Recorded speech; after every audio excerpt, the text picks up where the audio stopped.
female photographer was killed in a hotel room. Her lover Doria was in the room. Except him, there was no one else. So Doria was suspected of the murder of his lover. But he said when the incident happened, he was in the hotel room, but was knocked out by a man in black. When he woke up, he found that his lover Laura had been killed. It was a guy in black who changed the crime scene to frame him. But in the room, the doors and windows were all locked tightly. So who was the killer? How could he cause a crime in this locked room? That person couldn't have flown. The Invisible Guest is the movie we want to introduce to you today. This is a movie where the mystery has been reversed almost 50 times, and most viewers cannot guess its ending. No one believed in Doria's innocence, but was he really innocent? Let's find out together. An old woman came and knocked on Doria's door. She was Virginia Goodman, a very smart lawyer. This time she was asked to help him clear the murder case. He had not expected Virginia to come so early. She arrived ahead of time because an incident arose at the course, and she got a notice from the court. After 3 hours, a witness would come to court to denounce Doria. He could be arrested immediately. At that time, he could hardly whitewash his sin. This was the final court hearing. In Virginia's career, she didn't want to end with a failure. So Doria had only 3 hours left to detail everything that happened before. His previous evidence was very weak. Virginia asked him to tell everything very carefully and meticulously. All the details that happened on that day. He stared at the newspaper on the table. The missing man. 3 months ago, he recalled him and his lover Laura dated at a house in the suburbs. At that time, he lied to his wife, telling her he was on business trip in France. On the way to Laura's house at the corner, Doria did not follow the directions of the map. He chose a quick shortcut, ignoring the signs warning that road had many wild deer. While driving, Doria did not look ahead, and when a deer jumped out, it scared him, making him swing the wheel and crash into a car going to the opposite way. He panicked, but Laura was calmer. She opened the car door and went to see how the driver was. As they approached, they found that the young driver had been killed. Doria became even more worried. He took the phone to call the police, but he was stopped by Laura. She said it was not their fault.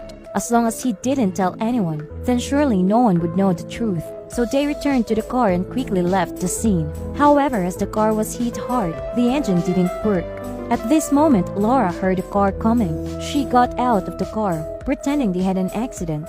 They were discussing the car insurance money. The passerby was very enthusiastic. He intended to help them, but they quickly refused, seeing both of them were okay. So the driver also drove away. At that moment, Doria and Laura had to deal with the young man's body. They stuffed him into the trunk of the car, and Laura instructed the car to be taken away and destroyed, and she would stay there to wait for rescue. Driving away for a long time, Doria finally reached the deep lake in the forest. He pushed the car into the lake, containing the young man as well. But he saw that a deer was looking at him. Though it couldn't speak, it had witnessed what he was doing. He ignored the deer and used all his might to push the car into the lake. Before dark, a rescuer arrived. He examined the condition of Laura's car enthusiastically and offered to drag her car to his house and fix it. While repairing the car, the wife of the kind old man welcomed Laura. She invited her into the house of tea while she waited. The hostess gave her a photo of her son, but Laura could not have expected that her son was a young man who was hit by their car that day. Laura looked around in astonishment. Photos of their family were all over the place. Laura couldn't sit still anymore. She used an excuse to leave.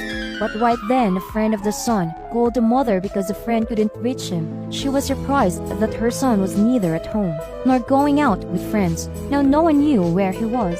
Relying on their sixth sense, the mother felt that something had happened to her son. Moreover, her son had never gone out without his phone. At this moment, Laura was extremely worried. When the young man's phone rang, right in her pocket, she opened the speaker a little louder and quickly hid it down the side of the sofa, as if he forgot to bring his phone. The two followed the ringtone to the living room. The husband took it from between the cushions and gave it to his wife. They still had no doubts. The car was also finished being fixed. Laura asked them to go home. The kind old man seemed worried about her driving at night like that, but he couldn't hold her any longer either.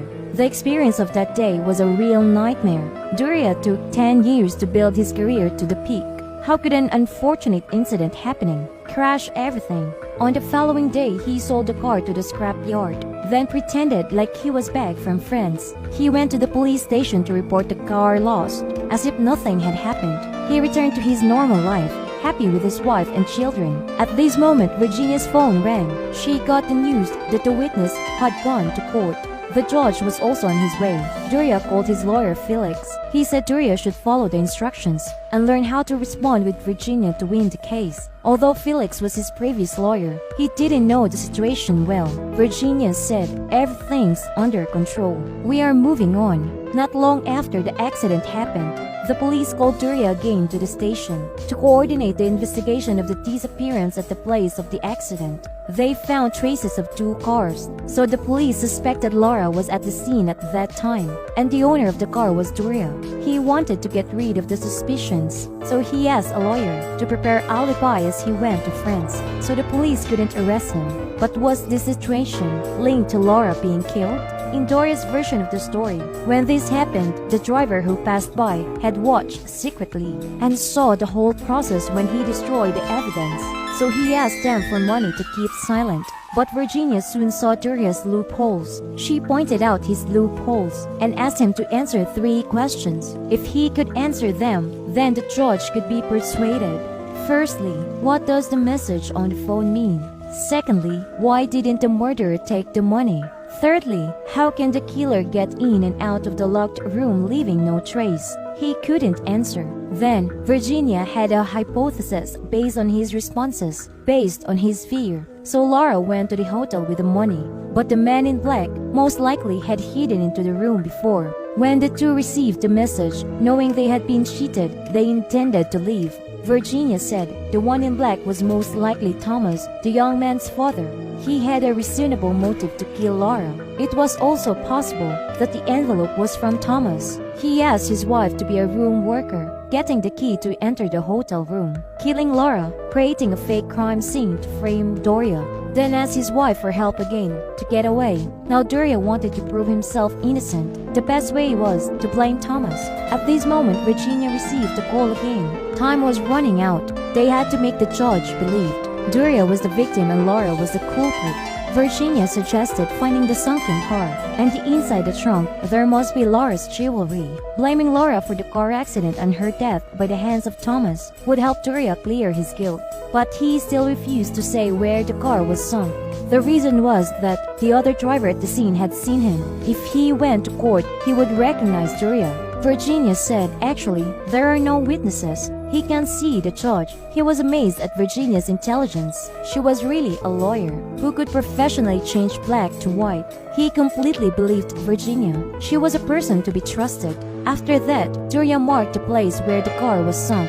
But he added that when he tried to push the car, he discovered that the young man was not dead, but things had gone too far. So he pushed both the car and the young man into the lake. Upon hearing this, Virginia told Doria angrily, I can help you get rid of sin, but it is impossible to save your nature. You are a scumbag. What she said angered him. He threatened her and told her she had no choice. She was forced to win the final case, to keep the title of a never-fail lawyer. But what if he was behind it all? Destroying the car without traces, taking the young man's money, calling Laura to make an appointment at the hotel. Doria planned everything and forced Laura to comply with his orders. Because Virginia had reports proving that after the accident happened, Laura developed a severe anxiety disorder. She felt insecure and regretful, so she phoned and told the young man's parents the truth.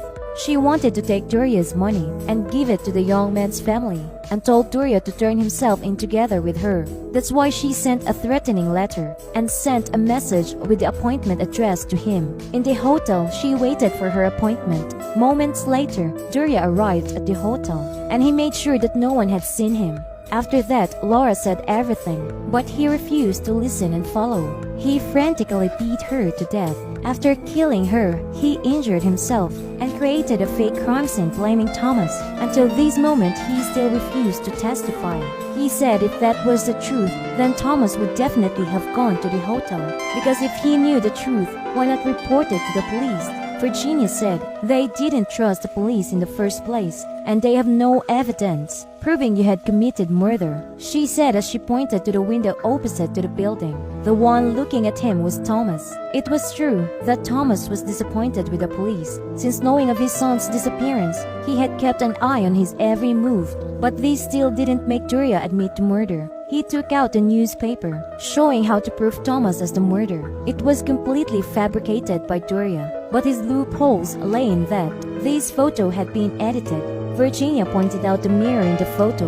There was no reflection of Thomas' wife. He looked at her in surprise. He couldn't argue with her further. If he could convince her, then he could almost erase the scene. But this was not possible. So he admitted that he had killed the young man and Laura. At this moment, the voicemail of the telephone buzzed. The lawyer, Felix, called him. Doria's phone didn't connect, but he had something important to say. Virginia heard this and told him to call Felix back, and she wanted to go out and buy a coffee.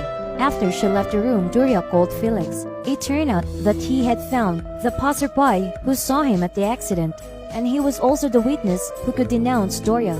Felix gave him some money to make him keep silent in this case.